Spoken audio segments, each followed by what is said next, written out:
Good evening to you and welcome to the program. We begin with the extraordinary life story of Crows star Josh Jenkins. Now, what many don't know is the key forward grew up in foster care, and tonight, for the very first time, he opens up about how he owes his success to his very special foster mum. Jessica Adamson has his heartwarming story. My mum and dad were both really young when they had me. I think, they were just immature. They weren't ready to have children of their own. But I was lucky I had someone to fall in the arms of. Josh couldn't even say anything more than yes or no when he was 2. But within 3 months, he could have a conversation with you. Permanency and stability, belonging, nurture, they all heal the trauma from abuse and neglect. Driving forward entry, Jenkins.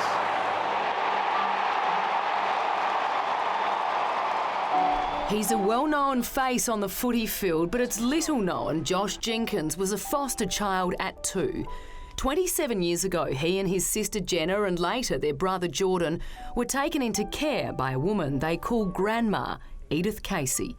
She was 60 and had already raised 6 children.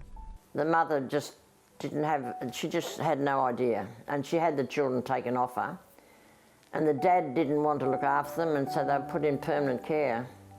The children grew up at Swan Hill in Victoria, knowing they were loved and safe. Grandma was someone quite unique who was willing to put everything on the line and look after us. In those early years, Josh longed to see his dad, but there were so many broken promises. He would say, I'll come and get the kids. I'll come and get the kids, later that night, and that night would turn into, I'll get them at lunchtime, and then lunchtime would turn into Sunday, and then all of a sudden we wouldn't be able to go. It was challenging, and there were probably some more upsetting times. But basketball and footy became Josh's life. Sport gave him self-esteem. When he was 3 or 4, my sons married, in a way. They come up for Christmas.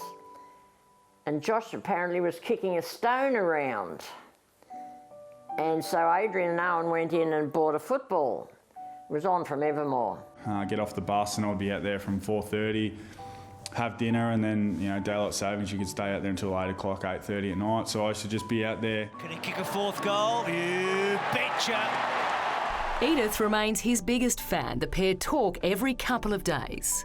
I had a 6-month stint in Bendigo Hospital 5 years ago, and he used to fly over to Melbourne, hire a car, come up and see me, go back to Melbourne and fly home by 7 or 8 o'clock at night.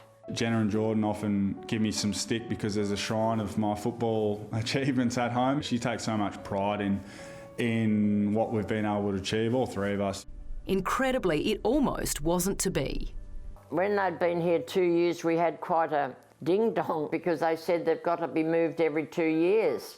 I said, well, that's the biggest lot of bull dust I'd ever heard, because you get them, they're relying on you, they do, sit with you at night and cry when they're hurt, and you're going to take them off and put them somewhere else.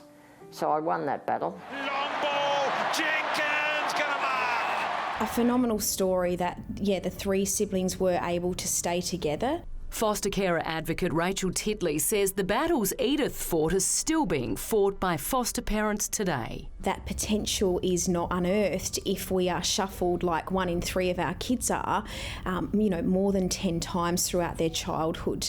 I was lucky to always have a constant or the same household to grow up in, and kids that have moved around a lot, it would just be so difficult to find any kind of rhythm and any kind of continuity in their life.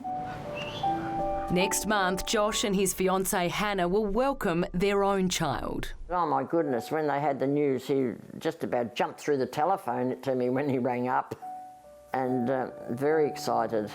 Hannah often asks me if I'm nervous about becoming a parent, but I don't carry any nerves or any fears, because I always said, from when I was old enough, I always said to myself, I was going to be the parent that my parents weren't.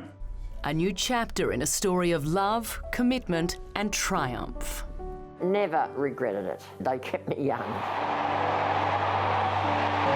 I wouldn't have this type of career if it wasn't for her, so certainly owe it all to her, and I'm glad that she takes so much pride in it. Jenkins gets it. Got his second, 3 in a row here for Adelaide now. Wow, what a champ she is. Jessica Adamson there.